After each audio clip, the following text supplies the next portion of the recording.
Okay, I'm gonna do the two special problems that I assigned.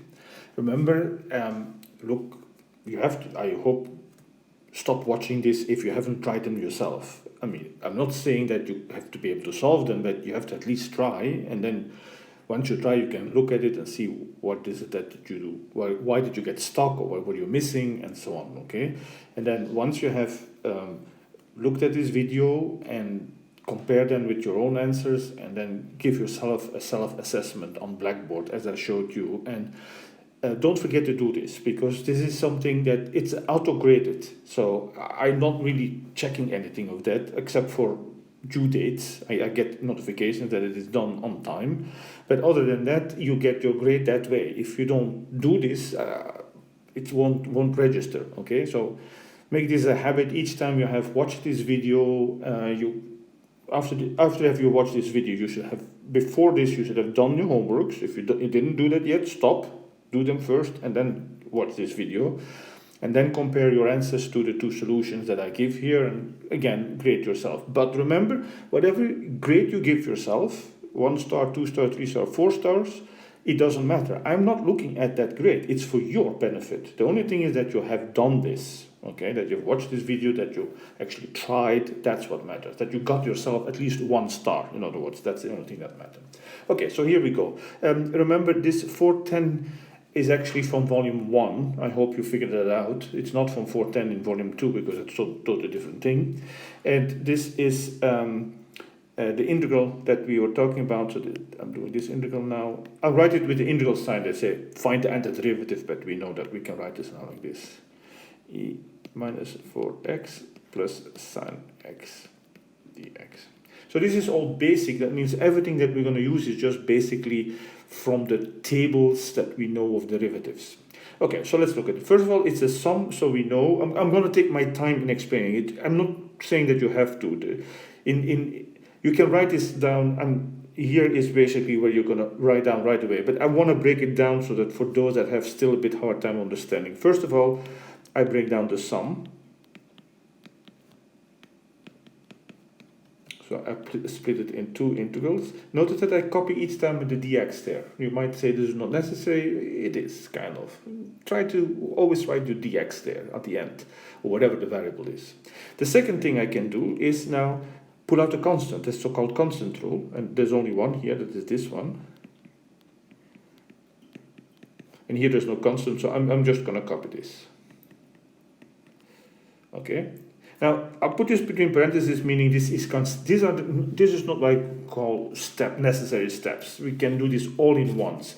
But now what you could have to do is just say, okay, the antiderivative of e minus 4x. I know that the antiderivative of ex is ex. And if it's anything a little bit more complicated like that, e something to a bit different power, then I take the same exponent. Be careful, it's not a power rule, so don't add anything to this exponent. We're dealing here with an exponential function. So by exponential functions, they're basically their own derivatives, and therefore their own antiderivatives, but there are always constants involved, and this is what matters. If I would take the derivatives, I write it here separately, if I take the derivative of e minus 4x, what do I get? Well, the derivative of e is e, plug in the inside function, and then multiply with the derivative of the inside function. That is the chain rule, right? So this is extra negative 4, right?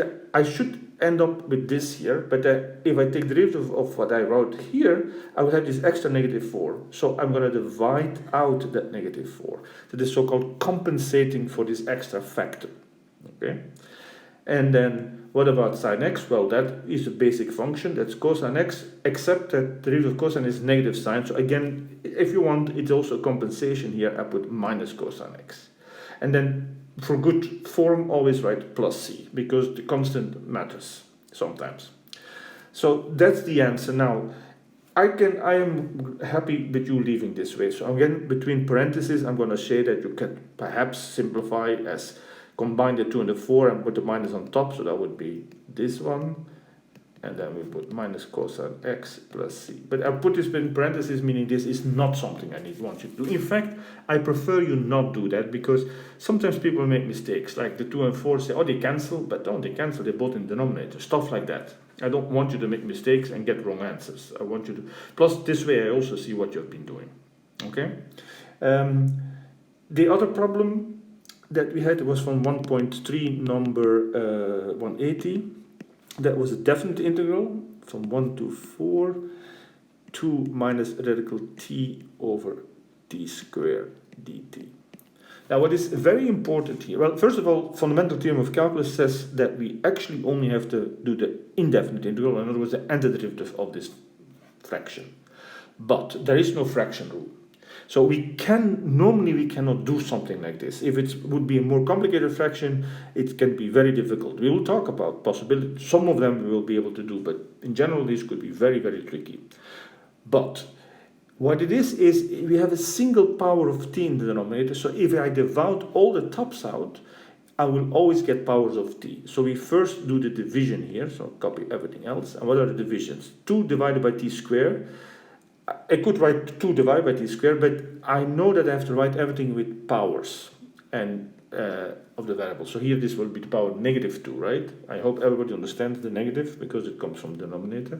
So what is then the next one? Minus. So we have a radical t divided by t squared. Well, first of all, I can write radical t as t to the power a half over t squared. And what do you do? How do you find the power here? You bring something from the denominator, you change the sign, and then subtract. In other words, you subtract here a half minus 2, which would be minus 3 halves. So t to the power minus 3 halves dt. Okay, I hope that is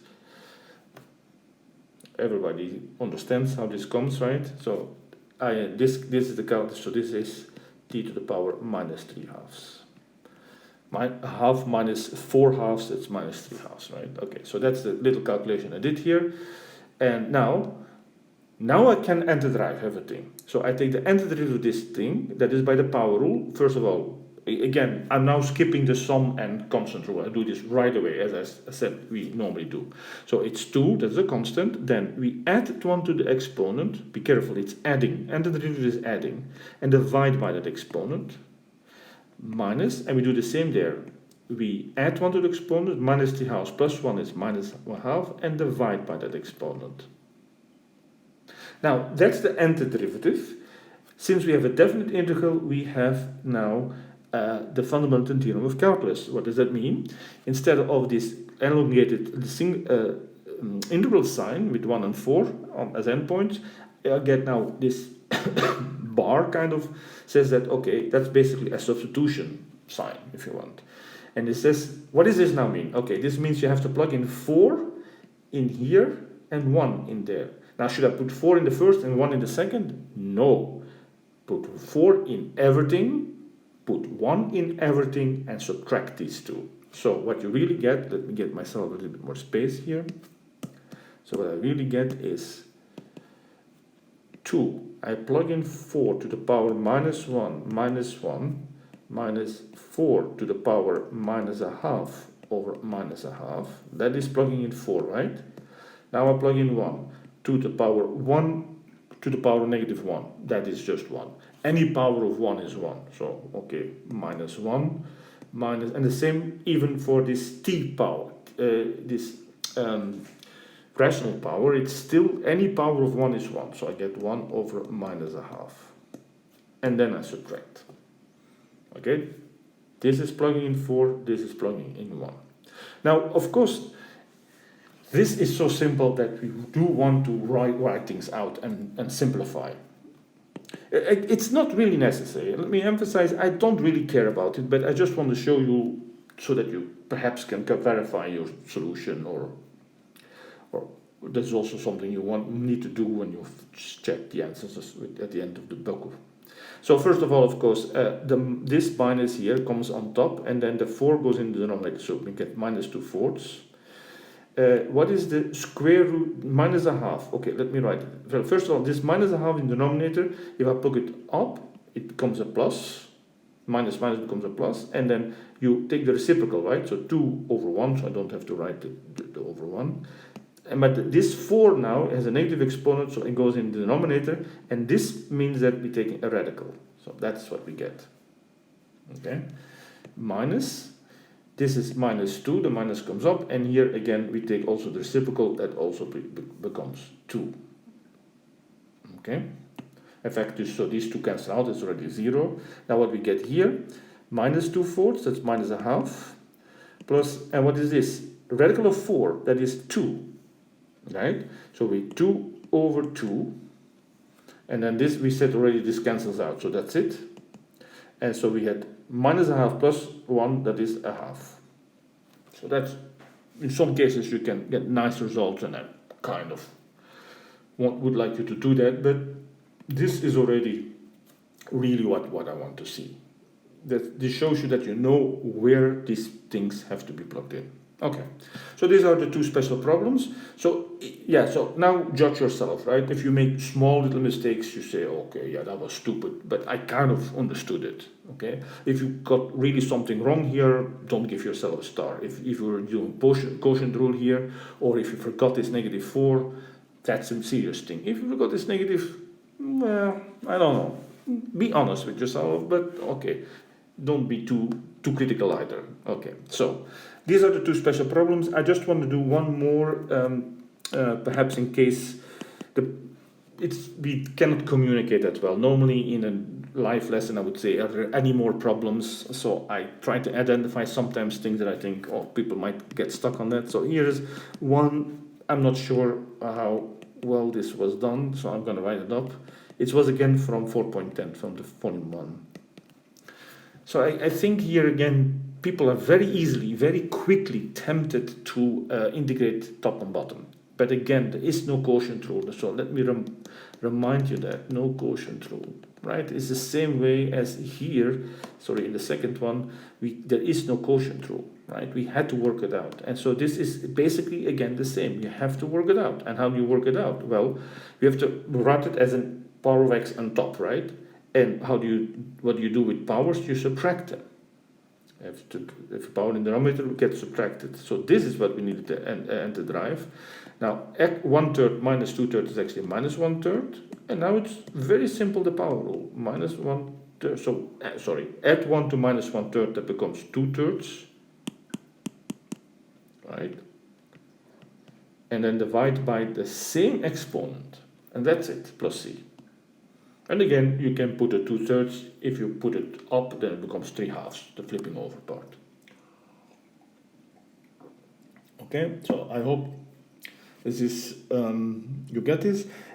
I will also have a review, because the first or very first quiz will be exactly on this thing. So this type of questions, nothing else yet, nothing more complicated, okay? But always be careful, there is this compensation trick. So those are the two things that you have to be careful about. Compensation, like here, and quotients or products, right? They don't really exist. Well, I mean to say, these rules don't exist. Okay, so that's for the first homework. Do not forget to go to Blackboard and give yourself as many stars as you think you deserve.